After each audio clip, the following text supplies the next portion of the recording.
Il est 11 h, mesdames et messieurs, bienvenue à ces bulletins d'information. Après les opérations d'identification et d'enrôlement des électeurs, les Congolais s'attendent à une autre activité, celle de la livraison de la carte d'identité nationale au mois de juin 2023. L'annonce était faite par le Premier ministre Jean-Michel Sama-Lukonde aux membres du gouvernement réunis au Conseil de ministres sous la présence du chef de l'État. L'Office national de l'identification de la population ONIP a besoin de 350 millions de dollars américains afin de concrétiser cette opération. Suivez.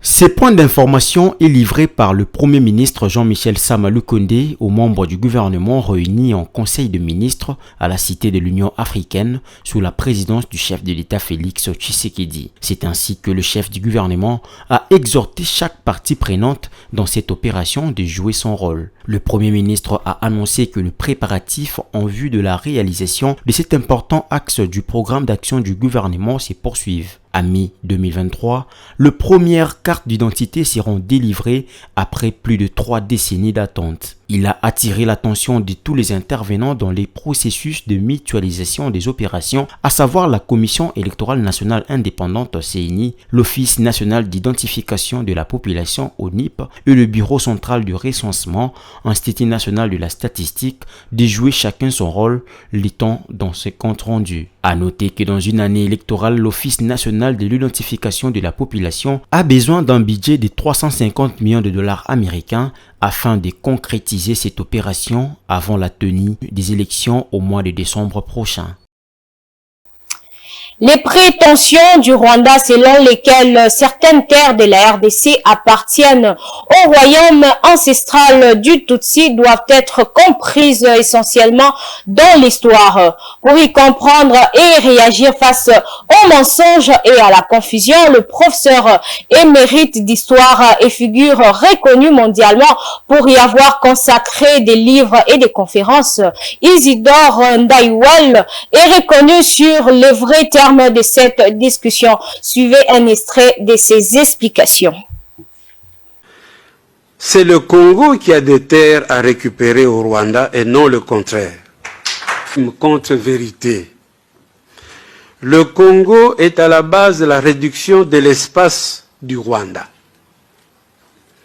Il existe un mythe du grand Rwanda qui s'est développé dans la région et qui, depuis la fin des années 90, nourrit un imaginaire susceptible de pérenniser le climat de violence existant. À partir de la manipulation des mythes anciens, on prétend qu'il aurait existé naguère un grand Rwanda qui englobait les espaces actuels du nord et du sud Kivu, et que ce grand Rwanda aurait été combattu puis réduit à des portions congrues lors des conquêtes coloniales. Cette nouvelle situation aurait été adoptée par la conférence de Berlin, puis après les indépendances par le deuxième sommet de l'OUA en 1964 qui a opté, comme vous le savez, sur le principe de l'intangibilité des frontières. On comprend alors que cette soi-disant reconstitution du passé puisse alimenter des velléités hégémoniques du présent en vue de l'accaparement éventuel d'une partie des terres congolaises. En ce qui concerne la frontière rwando-congolaise, si on peut passer la carte suivante, la situation ne souffre d'aucune ambiguïté. S'il faut revenir à la première carte de la région du 1er août 1885, c'est le Congo qui a des terres à récupérer au Rwanda et non le contraire. Car sur cette carte initiale, si vous pouvez bien regarder ce coin-là, sur cette carte initiale, la partie occidentale du Rwanda était congolaise. C'est l'expédition du comte allemand von Gotzen faisant la découverte du lac Kivu en 1884 qui permit la réouverture des négociations qui aboutirent à la signature de la convention du 11 août 1910 avec l'Allemagne fixant la frontière actuelle avec le Rwanda et le Burundi. Par cette convention qui adopta un nouveau tracé allant du mont Sabinyo au Tanganyika, le Congo perdit une partie de ses terres au profit du Rwanda-Burundi. L'instrumentalisation de l'histoire des conquêtes rwandaises au XIXe siècle est également une accumulation de malentendus et même d'erreurs. L'allusion concerne toujours le règne de Kigeri IV Rwabugili, le roi qui était en place entre 1867 et 1895. Avec ses 8 armées, ce roi aurait organisé 13 campagnes militaires à la base de l'extension et de la centralisation du royaume du Rwanda. Élection 2023 en RDC, des organisations de la société civile préoccupées notamment quant à la véracité des données électorales en appelant à l'évaluation sans complaisance du déroulement du processus et estiment qu'une concertation entre la CENI et toutes les parties prenantes s'organisent pour évacuer toutes les préoccupations, images et commentaires. Le cadre de concertation de la société civile pour l'observation des élections suit avec un grand intérêt le déroulement des opérations de révision du fichier électoral dans les 3 aires opérationnelles organisées par la CENI. Cela grâce à ses observateurs électoraux et à ses équipes de surveillance du processus électoral. Cette dynamique soulève cependant plusieurs préoccupations, notamment en ce qui concerne la véracité des données électorales. Elle exige la nécessité de confirmer la véracité des données électorales, de faire les tests de vraisemblance des données électorales, de procéder à la vérification des listes, de s'assurer de l'existence physique et de la qualité des électeurs pour chaque inscription sur la liste électorale et de confirmer l'estimation de l'âge de l'électeur. En outre, vu le décret 022/09 qui prévoit la mutualisation de l'enrôlement, l'identification de la population et le recensement général de l'habitat, il s'avère que la véracité des données électorales est cruciale étant donné qu'elle relève désormais de la sécurité nationale. D'où la révision du fichier électoral doit donc être mise à l'abri de tout tripatouillage et fraude. Au regard des préoccupations soulevées, le cadre de concertation de la société civile pour l'observation des élections demande à la CENI d'assurer l'exhaustivité et l'unicité des électeurs dans le fichier électoral, d'organiser la consolidation du fichier électoral dans la transparence, de veiller à la sécurité des kits d'identification et d'enrôlement des électeurs, de publier les statistiques des électeurs par province, par territoire, par ville, par commune et par secteur, à défaut de les publier par centre d'inscription, de communiquer à temps utile sur la gestion du contentieux des listes électorales, notamment la liste des personnes déchues du droit de vote et d'éligibilité afin de faciliter l'introduction de leurs recours, de collaborer avec la société civile active dans l'observation et la surveillance des élections durant des activités de nettoyage et de consolidation du fichier électoral.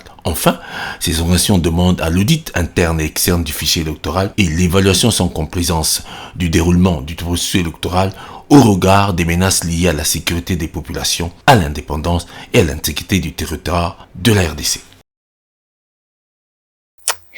Et enfin, la réunion tenue à Lubumbashi par les 4 figures de l'opposition politique ayant conduit à une déclaration commune en ce qui concerne les processus électoraux est critiquée par plus d'un Congolais qui craint déjà le germe d'un conflit entre ses leaders. Francis Moulaja Kabamba, président du mouvement des patriotes pour la démocratie MPD et membre du présidium de la Mouka, El Martin Fayoulou, s'est montré optimiste et éclaire la lanterne. Il a été joint au téléphone par Ranta Louyela. La réalité est telle qu'aujourd'hui, il faut que toutes les forces acquises au changement puissent unir leurs énergies, leurs forces au lieu d'aller à nous disperser pour obtenir des élections libres, transparentes et apaisées.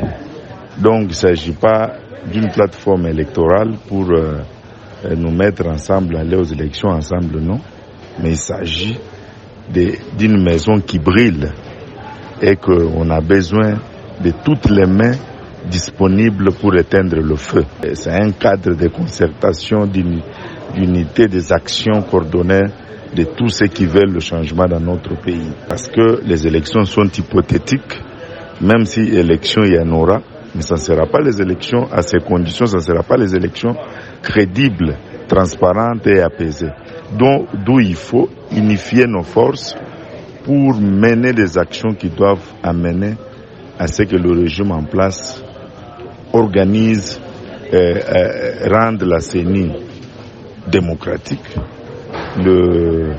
la Cour constitutionnelle démocratique et les lois sur les élections soient aussi transparentes et à la disposition et acceptables par tous. Il n'en est pas question d'un problème de financement ni de soutien de Katumbi, parce que premièrement, vous devez vous rappeler que Fayulu a fait une carrière, il a une carrière de plus de 40 ans dans la vie politique au Congo. Il n'a jamais dirigé avec aucun régime pour amasser de l'argent, mais posez-vous la question comment il est là et il continue à mener son combat. Katumbi n'était pas avec lui, Katumbi était dans l'union sacrée. Vous comprenez? Donc, il n'en est pas question de financement. Il en est question ici d'un pays qui est en train d'aller vers la balkanisation. Il s'agit d'un pays où le peuple est en train de mourir de faim.